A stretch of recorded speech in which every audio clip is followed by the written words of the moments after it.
sakaling corner, iba pa. Nasa 80 po yun, nasa 80 square meter po.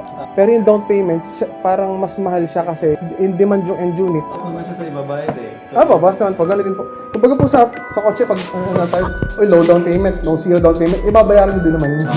Kasi sinasuggest nga po namin na mas taasan yung down payment pag nasa down payment stage. Para mas malit yung utangin, mas malit yung monthly. Apo. Ito na po talaga. Apo.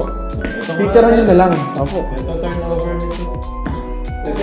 Complete turnover. Tiles, pati itong mga cabinet. Apo. Yan na po yan.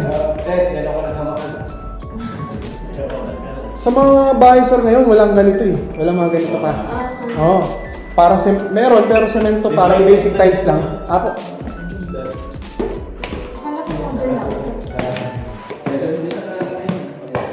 Ito na po yung turnover niya. Okay.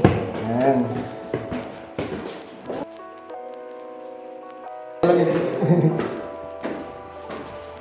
Big windows po. Big windows.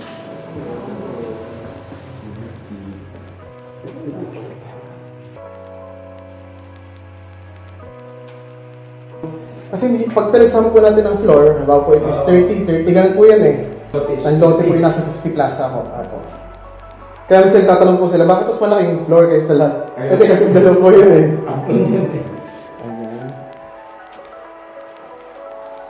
Ayan. Hindi lang kawayan. Dili. Kawayan.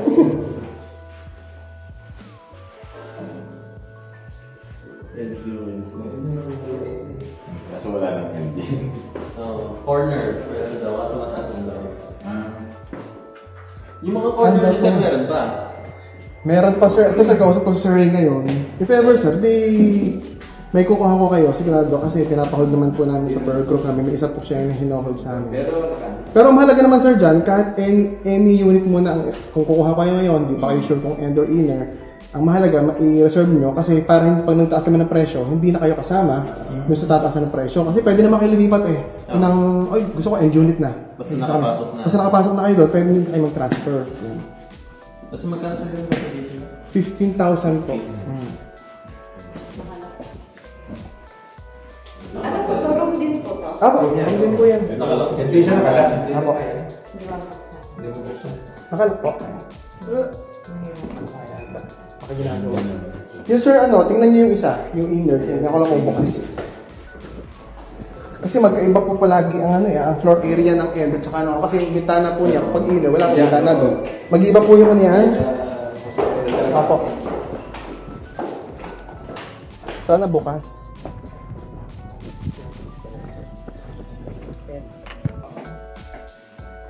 Ito sir, magsisilbi ninyo na service area, sampayan, para hindi...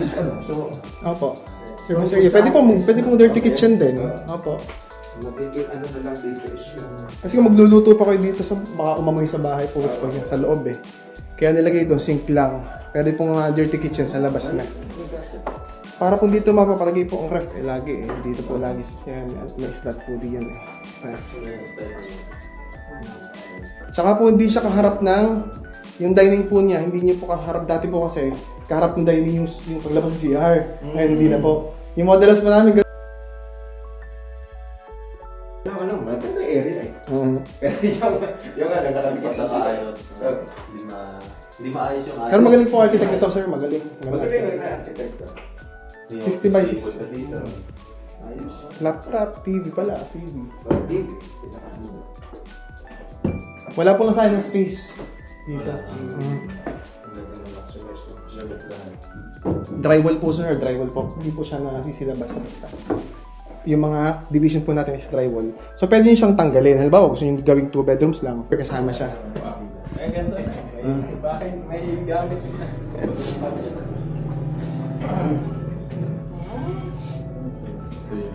Yung mga sir na kulay ngayon, black, gray. Yung po yung sa mga millennials, earth colors. Bukas ba sa'yo man? Bukas po yan, sir. Tingnan po.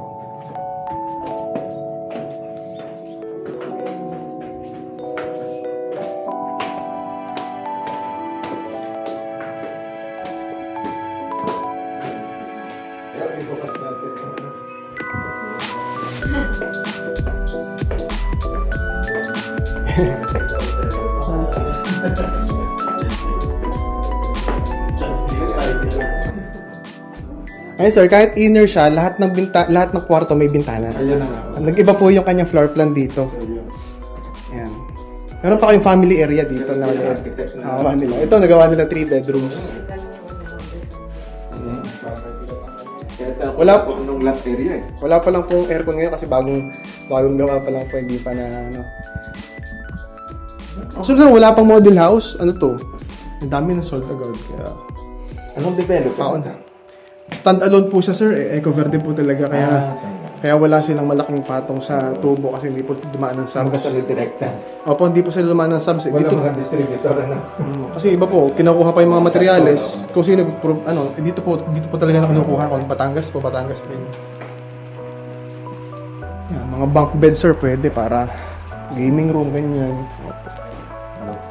Loft type. Para po pang office din, work from home setup.